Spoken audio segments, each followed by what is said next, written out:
Olá, pessoal, boa tarde. Como vocês já sabem, o governo decretou calamidade pública e, a partir disso, várias medidas foram tomadas. Na semana passada, nós fizemos uma reunião aqui e falamos sobre o auxílio emergencial de R$ 600. E hoje, nós vamos falar da medida provisória 936, que trata da redução de jornada de trabalho e salário e suspensão do contrato de trabalho. Convidamos Otávio Falqueiro, advogado, e Carlos Ferreira, da Nação Sistemas, para deixar a gente um pouco a par da medida provisória 936. Carlos, o que muda com essa medida provisória 936? Bom, boa tarde, gente. Boa tarde, Cátia, Otávio. Bom, muda muita coisa e é por isso que estou envolvido nisso, porque são muitas mudanças que afetam os sistemas que a Nação comercializa, então a gente tem que fazer uma série de alterações para rapidamente estar na mão de todo mundo que usa e que tem que fazer folha de pagamento, por exemplo. Bom, basicamente, do ponto de vista da população, de modo geral, essa medida provisória ela vem para fazer com que os empresários não fiquem tão ansiosos para gerar demissões em massa. Então, é uma forma que o governo descobriu de fazer com que as pessoas não fiquem nervosas e tomem decisões precipitadas. Então, é melhor preservar o emprego do que ter as pessoas desempregadas e depois de passar da pandemia, ser difícil de restaurar isso. Então, o que ele fez? Ele permitiu a suspensão do contrato de trabalho ou a redução da carga horária junto com a redução do salário. Então, é um remédio amargo, mas que pretende resolver um problema maior. Obrigado, Carlos. Otávio, então, o que você tem a dizer para a gente sobre a medida provisória? Bom, em primeiro lugar, boa tarde, pessoal. É um prazer estar aqui de novo com a Ecos, para tentar esclarecer para a população as medidas que o governo tem implementado por conta desse problema grave que a gente está vivendo no país e no mundo. Então, o que eu quero dizer é o seguinte: para aqueles que estão preocupados, que estão empregados, estão preocupados com o seu emprego, a gente preparou aqui um material, né? O Carlos é um especialista no tema, já se aprofundou bastante. Eu sou advogado, trabalho em empresa, também tenho que entender o que essa legislação tem trazido aí para nós. E a ideia é que todos estejam com papel e caneta na mão, porque tem muitos detalhes da legislação que a gente vai trazer aqui. E aí, conforme a gente for falando, é importante ir anotando para você entender em que medida, eventualmente, você vai poder ser afetado, em que medida a sua empresa vai ter que fazer um determinado acordo individual ou coletivo. A gente vai tratar de todos esses temas aqui para tentar trazer a informação da maneira mais simples possível para todos, tá bom? Certo, Otávio. E quem é que vai ser afetado por isso? Bom, é importante dizer que todas as pessoas que estão empregadas, eventualmente, poderão ser afetadas por essa nova regra. Porém, quem vai definir se o contrato de trabalho vai ser suspenso ou se haverá redução de jornada de trabalho é a empresa para a qual você trabalha. Bom, então vamos lá. Alguns detalhes aí da redução da jornada de trabalho. Para todo mundo entender, como o Carlos já disse, a redução ela acontecerá em 3 percentuais: 25%, 50% ou 70%. O que isso significa? As pessoas que trabalham, por exemplo, 40 horas semanais, é só fazer a conta. Então, no caso da sua empresa optar por 25% de redução da jornada de trabalho, isso vai implicar uma redução de 10 horas semanais no seu trabalho, na sua jornada, e uma redução de 25% no que você recebe mensalmente. E assim sucessivamente, 50% a mesma coisa, 70% a mesma coisa. Bom, só para lembrar que, nesse exemplo que o Otávio deu, essas 10 horas podem ser, esses 25% pode ser diariamente, então você pode continuar trabalhando os 5 dias da semana para essa empresa, claro que em casa, né, porque estamos todos confinados, mas também pode ter redução em dia. No caso de, só para dar um exemplo mais fácil, em 50%, então você ao invés de trabalhar a semana inteira, trabalharia 2 dias e meio. Agora, respondendo um pouco da primeira pergunta que a Kátia fez, ou seja, quem é que vai ser afetado por isso? na verdade, todo mundo que trabalha, todo mundo que é seletista, esse é um ponto importante, tá? Então, só para deixar mais claro, quer dizer, quem é que não vai estar envolvido? Estagiário, porque não é seletista, é uma bolsa, e funcionários públicos.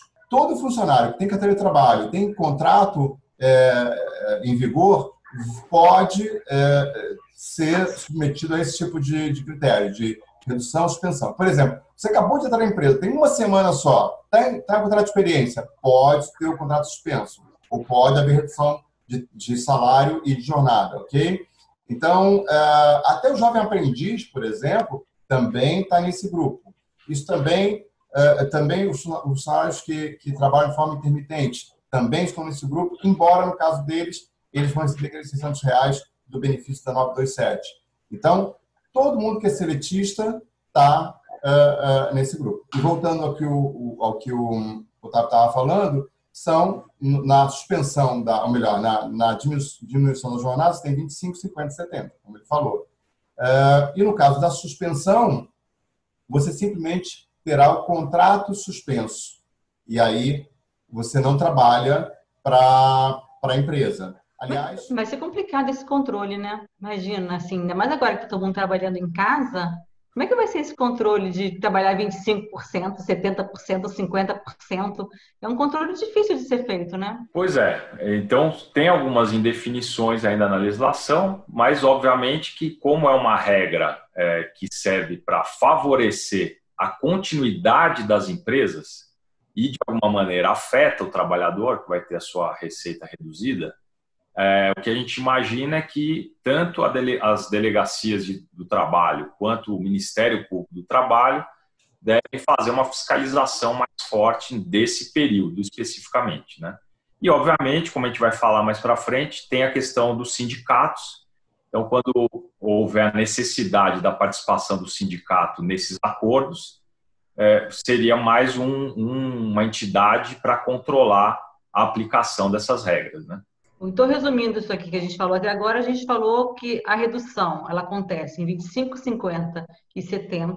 Pode ser na redução diária, ou seja, a pessoa que trabalha menos horas, ou eles podem trabalhar também menos dias. Isso vai acarretar também uma diminuição do salário deles, né?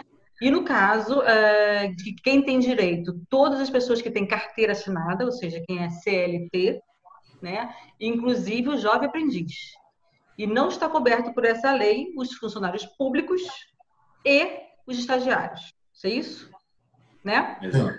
E um detalhe importante que a gente acabou não comentando é com relação ao benefício emergencial que foi criado para essas situações em que há a suspensão do contrato de trabalho ou a redução de jornada. Então, eu acho que vale a pena, se o Carlos quiser explicar um pouco, e eu depois complemento, sobre esse benefício emergencial que foi criado.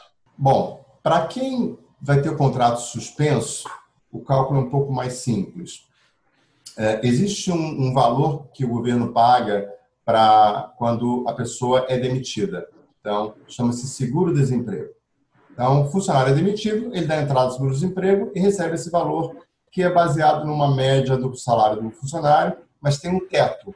O teto que o governo paga é 1.800 e alguma coisa. Daqui a pouco vejo para vocês aqui qual é o valor exatamente. Então, o governo vai tirar o dinheiro exatamente desse seguro-desemprego. Ou seja, se o contrato do funcionário foi suspenso, isso significa que ele está demitido por um período pequeno, mas está. Período de 2 meses, está suspenso. Então, ele vai receber uma ajuda do governo, que é uma indenização. Mas a empresa é obrigada, pela MP, a manter todos os benefícios que ela dava antes. Que benefícios são esses? Os mais simples, né? Assistência médica, ok? Eu acho que foi muito importante o governo manter isso, porque você quebrar um contrato de assistência médica para voltar depois é complicado, então a assistência médica continua. O vale alimentação, vale refeição, ok? Esses são os 3 principais. Tem vários outros, mas esses são os 3 principais. Aí você vai perguntar, bom, e vale transporte? Não, vale transporte por si só, ele já cai, porque a lei básica do vale transporte fala que ele só deve ser pago quando o funcionário de fato, pelo número de dias que o funcionário se desloca no sentido trabalho, casa-trabalho, casa. Então, se estão todos em casa, não há o que se falar de vale-transporte. No caso da suspensão, ou melhor, da redução de jornada e de trabalho, então, se você for descontar, se a sua jornada reduz 25%, o salário é reduzido 25% também, nesse caso, os benefícios continuam, mas o vale-transporte vai haver se o funcionário estiver indo para o trabalho, tá, Kátia? Porque eu estou considerando que muita gente vai estar trabalhando de casa, então o vale-transporte ele já está cortado desde o início do isolamento social. Então, eu acho que isso tudo que você está falando muito mais de isolamento social, para manter as pessoas em casa com essa redução. Então, neste caso, o vale-transporte já faz parte de um passado, que só vai retornar quando houver retorno aos meios físicos de trabalho. Mas isso dá uma garantia, né, de emprego para eles? Assim, eles vão ficar com estabilidade, como se tivesse estabilidade de gravidez? Como é que é essa questão da estabilidade? Como é que funciona isso, essa garantia? Né? Porque a intenção é a garantia do emprego. Como é que seria isso exatamente? Sim.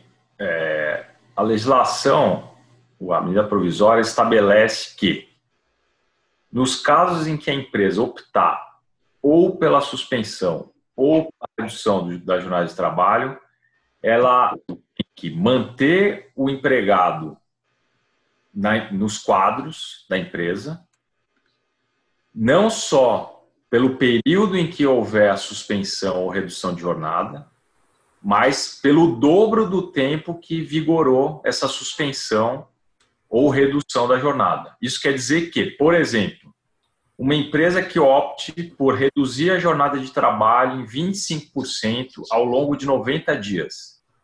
Isso quer dizer que o empregado que for afetado por essa regra, ele vai ficar 90 dias empregado, ou seja, garantia de emprego de 90 dias, e mais 90 dias após esse período de redução de jornada de trabalho.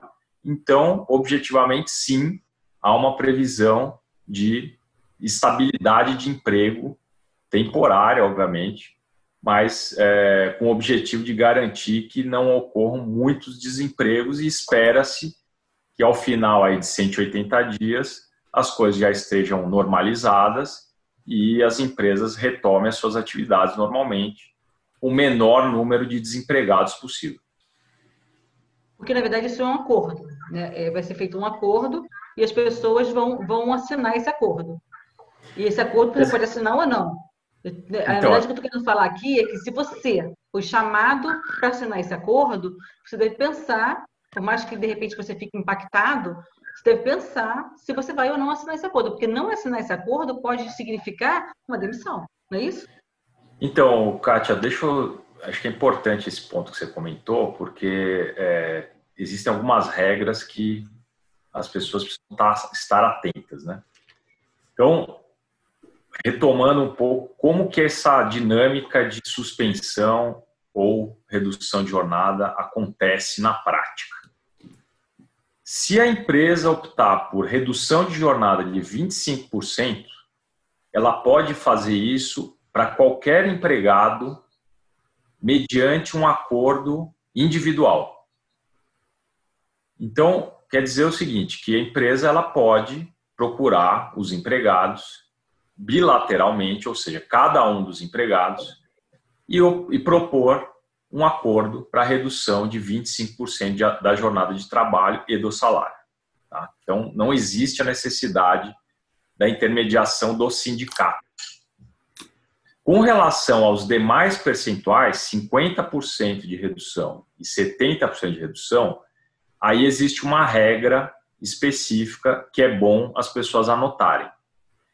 Então, os empregados que receberem até 3 salários mínimos ou aqueles que receberem mais do que R$ 12.400, esses trabalhadores poderão ter a sua jornada de trabalho reduzida em 50% ou 70% mediante um acordo individual. Tá? Então é importante dizer. Então, aqueles que recebam entre e 3 salários mínimos, e aqueles que recebam acima de 12.300 e alguma... 202. 12.202 e 12. 12.202 e 12. Ou seja, então, até 3 salários e acima de 12.212, a empresa pode fazer um acordo individual. Aqueles empregados que recebam entre 3 salários mínimos e R$1 e R$12.211, nessa faixa de salário, há uma obrigatoriedade de que essa redução seja implementada por meio de um acordo coletivo, ou seja, com a participação do sindicato. Então, isso é muito importante que as pessoas saibam, porque elas vão poder entender em que situações a empresa pode propor diretamente a um empregado um acordo de redução de jornada e para aqueles casos em que, obrigatoriamente, tem que haver um acordo mediante a participação do sindicato. Tá bom? Quando o funcionário tem o contrato suspenso, por exemplo, não tem dinheiro para receber, o contrato está suspenso. Ok? Se a empresa for uma empresa grande, faturar mais do que 4.800.000 por ano, então a empresa vai ser obrigada a pagar 30% do salário do funcionário como ajuda compensatória. Isso não vai ser salário, vai ser uma ajuda compensatória e ela não vai ter incidência nem em INSS, nem imposto de renda e nem fundo de garantia. Ok? É só uma ajuda compensatória. Então, vou pegar um exemplo. O funcionário ganha R$6.000. A empresa vai pagar 30% disso. 3 vezes 6, 1.800. Então, a empresa vai pagar R$1.800 uma ajuda compensatória. Tá ok? Além disso, o governo vai complementar essa renda com um percentual do seguro-desemprego. O seguro-desemprego, o teto do seguro-desemprego é 1.800 e alguma coisa. Então, 1.800, vou pegar aqui, 1.800 vezes 70%, o governo vai contribuir com 1.260. Como a empresa pagou 1.800 para esse funcionário, então 1.260 mais 1.800, então isso dá 3.060. Então, um funcionário que recebia R$6.000, por exemplo, de salário, ele vai ter, no caso de uma suspensão de contrato, ele não vai trabalhar, mas vai receber como ajuda compensatória da empresa e do governo um total de 3.060. Mas só lembrando que é no caso em que ele trabalhe numa empresa que fature mais do que 4,8 milhões por ano. Perfeita lembrança.